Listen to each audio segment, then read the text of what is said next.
actually thought on waiting for a while to make this video since it's a really recent experience. However, I was like, screw it. I don't want to do any more Parasite Love. So, despite being the content that more views give me and more audience, today is your freaking lucky day because you found a hidden gem on YouTube. But it's also because this will be the most chaotic, bamboozling, and historical event that were caused by 2 consecutive wars in 1903.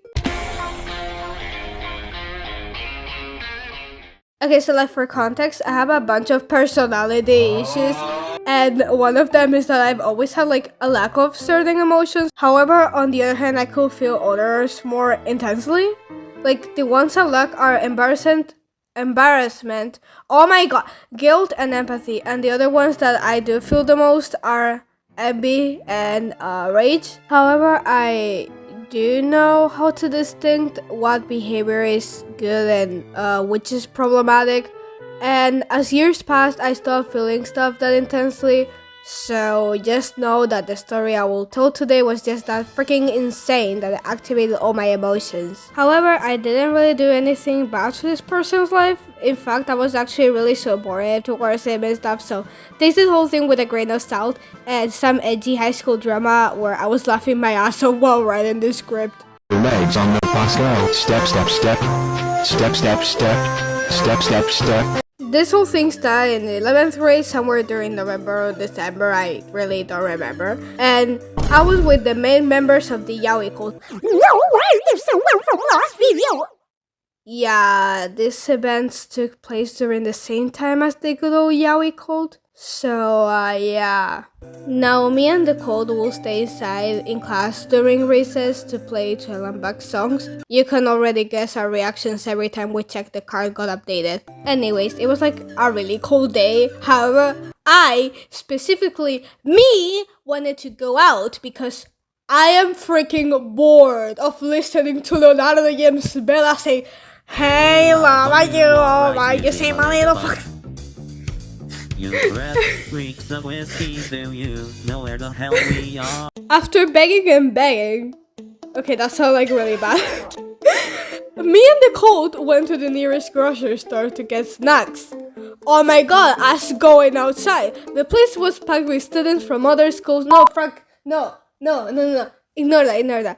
From our school, and we just looked like if Tomoko Confessions of a Rotten Girl Miku did mitosis. Now, I spotted 2 kids I always wanted to talk to since they seem really nice. They also had like in their bags keychains and pins and plushies. So we're gonna call them Andrew and Kevin. And I was like, yo, do I approach them?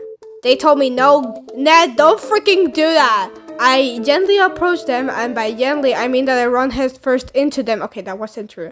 I gently approached them and we started talking about Danganronpa and Vocaloid. Meanwhile, the cult started approaching us very, very slowly, realizing that these people were like the dogs in Ohio. Okay, I know that meme is like so freaking dead right now, but it's just too funny to me. Look, I even drew Len saying swag in Ohio, okay? I'm so brain rotted. Okay, now before we get into the next part, if Kevin is watching this, just know that this video is a very safe space and I think you will understand why. So no, don't expect anything awful about you and take this whole thing as someone admiring? Okay, that sounds kind of creepy. Now, I really don't remember how it went, but Kevin, who was the most extroverted one, pulls out vocalist standees. And the cult went from quiet to wow, like we just started screaming as if we won the jackpot or something. He then told us he had like a following on social media and those were sponsorships. So I was like, yep, this is my type of people. Basically, for those who don't know me that well, I tend to be around people who are as good or even better than me. We then started talking and exchanged Instagrams, and we went back to class because if we didn't get back, the teacher was gonna pull up a wonderful trick up their sleeve.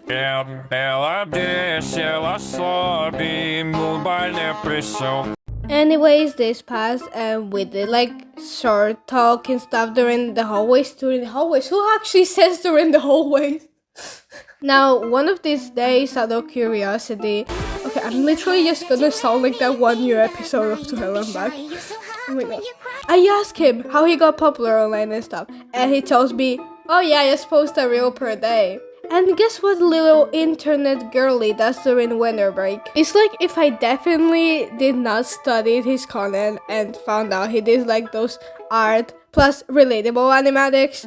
I really don't know how to explain them, but it's literally a content you definitely have seen if you scrolled a few times on Instagram or TikTok or whatever the hell you scroll.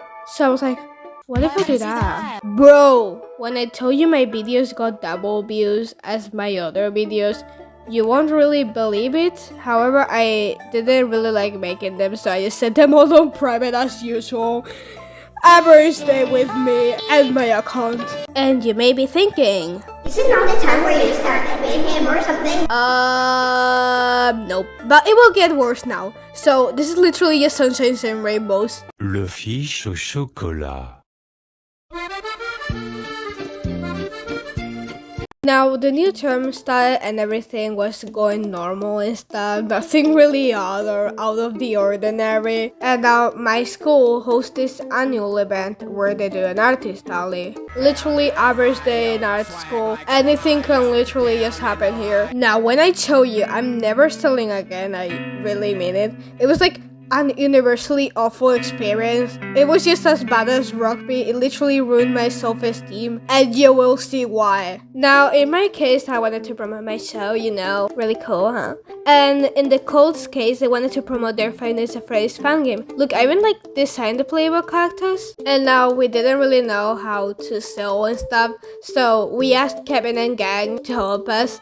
And he really helped a lot. It was really kind of him. And we did this competition one of these days where we were guessing who had the quirkiest dogs. You can already guess who won. Anyways, it was the day of the event.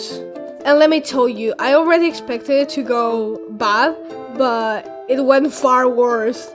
Even though I was the one that most sold in my team and gathered 50 euros. We were being treated like absolute shit, literally. And now my idea was to place our tables where the back door was, since we got told that was where people were gonna enter and that we could have more sales. But no! It turns out that they opened the regular door, so it meant that our stand was the very last freaking one. Now, this really important detail was that right next to us was Kevin and Andrew's stand, which was really pretty and really well decorated. I really like it. And those were the 3 worst hours of my life. I'm gonna be explaining the whole surface of the thing because more things actually happen. However, they don't really have to do with the video or the title or anything like that. So no, I'm not gonna be telling them. Aside that the people there didn't even knew what type of stuff we were selling. The few that did went to Kevin or Andrew's stand and they bought them stuff and they even talked and had a fun experience. And even some of his followers came. And then the same people would pass by our stand and look and ignore something. And even though we were just selling the same stuff, they were just ignoring us at this point. And even classmates, help, help. I was actually yearning for help. I don't know if that word actually exists, but I read it somewhere. So after that awful day, I went to bed and had a panic attack or something.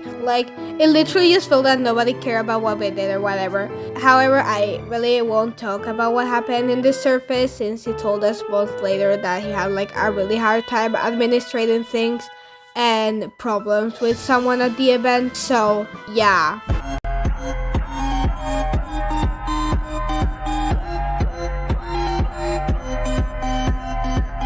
As you can see, something that left me, I really don't know how to explain it that well. After the event, of course, before the event, I still felt that way, but this was the last straw, was that he actually had people that care about what he did, teachers, other students, and many more. And he also had a really cool community on social media and stuff, and it was just something that I always wanted since I was 6.